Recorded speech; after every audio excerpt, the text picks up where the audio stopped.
Cuando pensamos en un Ford Thunderbird, lo primero que generalmente viene a la mente es la imagen de un carro grande, pero bien grande, bien grande.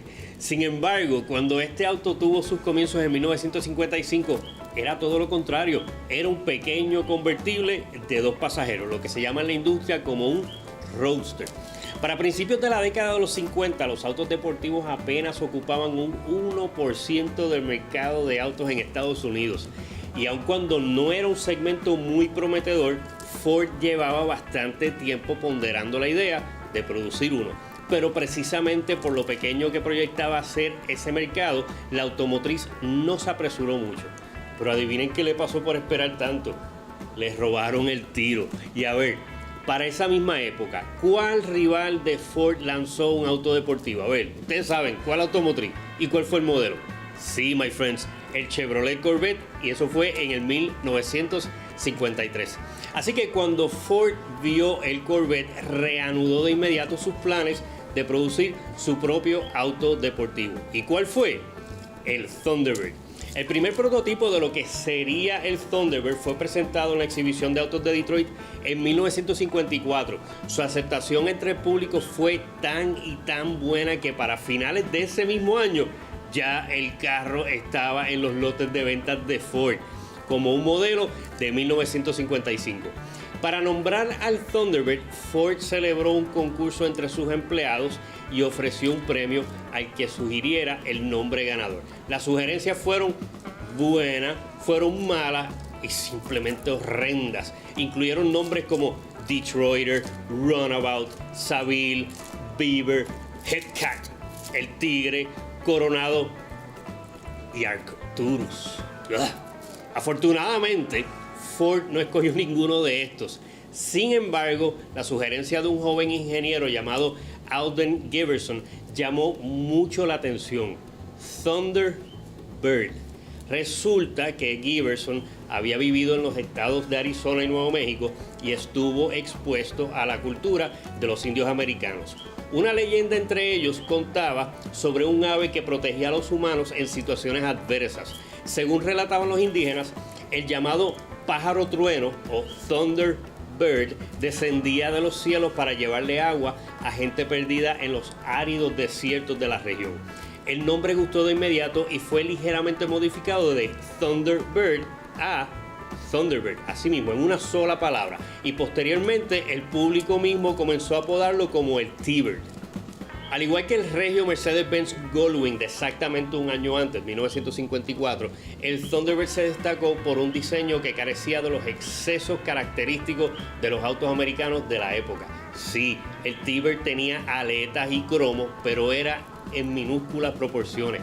Sus aletas eran apenas unos pequeños tuquitos que simple y ligeramente acentuaban la parte trasera del vehículo. Los focos traseros eran unos sencillísimos círculos y la parrilla estaba compuesta de un elegante óvalo cromado con barras entrecruzadas.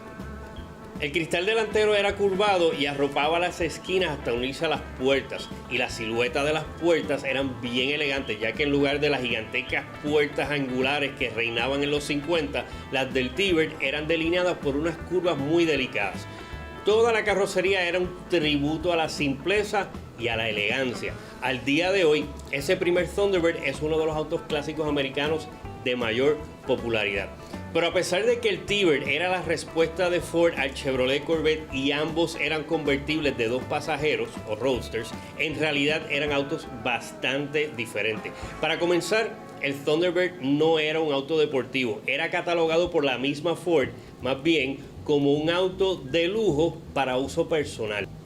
Estaba mucho mejor equipado que el Corvette y era más práctico, y esto se reflejó inmediatamente en las ventas, cuya proporción era no de 2-1 o 3-1, sino de 24-1 a favor del T-Bird. O sea, que por cada Corvette que vendía Chevrolet, Ford vendía 24 Thunderbirds. Su precio era de $2.944, o sea, unos $27.600 hoy en día. O sea que sí, era un carro bien económico. Durante su primer año se vendieron 16.155 unidades. El motor del Thunderbird era un V8 de 292 pulgadas cúbicas, o sea, 4.8 litros, que producía 198 caballos de fuerza, y transmitiendo esa potencia a las ruedas traseras había una transmisión manual o una automática que Ford llamaba Fordomatic. Además de la capota de lona que tienen todos los convertibles, la del T-Bird operaba por botones, pero también contaba con una dura removible. Y precisamente a la dura se le hizo un pequeño cambio que causó sensación y que con el tiempo realzó su estatus como auto clásico. Debido a que los gruesos pilares traseros de la capota dura obstruían la visibilidad posterior, para el año modelo de 1956 le hicieron unas pequeñas ventanas redondas a cada lado. Y debido a que se asemejaban a las ventanas de los barcos, las llamaron portholes, que es el término en inglés que se utiliza para ese tipo de ventanas en los barcos. Como un dato curioso, esas ventanas eran ofrecidas como una opción y no como equipo estándar. Esas ventanitas tan simples gustaron tanto que los modelos que las incluían fueron los más que se vendieron. Para 1957 dejaron de ser opcionales y prácticamente todos los Thunderbird fabricados para ese año las incluyeron.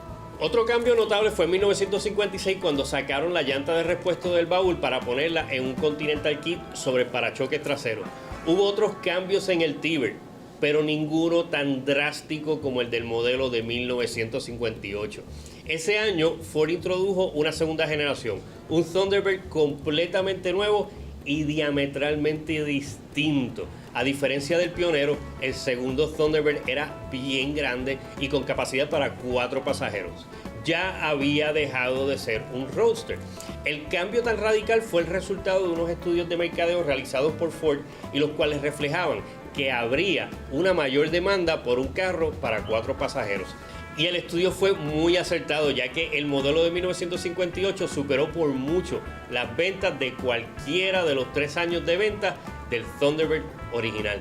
El cambio resultó ser un inmenso éxito, pero el Thunderbird ya no era el mismo. El del 1958 no fue el único cambio radical en el Thunderbird, ya que a lo largo de las décadas el auto continuó experimentando drásticos cambios de configuración. Tantos que con toda certeza se puede decir que ha sido el modelo más multifacético en la historia del automóvil americano. Además del roadster que originalmente fue, el T-Bird ha sido un coupé de 4 pasajeros, coupé de 2 asientos, convertible de 4 pasajeros, hardtop, sedán de 4 puertas, carro deportivo, carro de estilo deportivo y hasta ha sido un sedán con puertas traseras y las traseras al estilo suicida, como el de la quinta generación del 1967 al 1971. El único que repitió la fórmula original fue el modelo final, el del 2002 al 2005. También era un roadster y hasta tenía un diseño retro que emulaba el del original, pero con todo y eso no tuvo éxito en el mercado. En cuanto a motores, los ha tenido de 4, 6 y 8 cilindros y algunos de estos han tenido turbos y superchargers.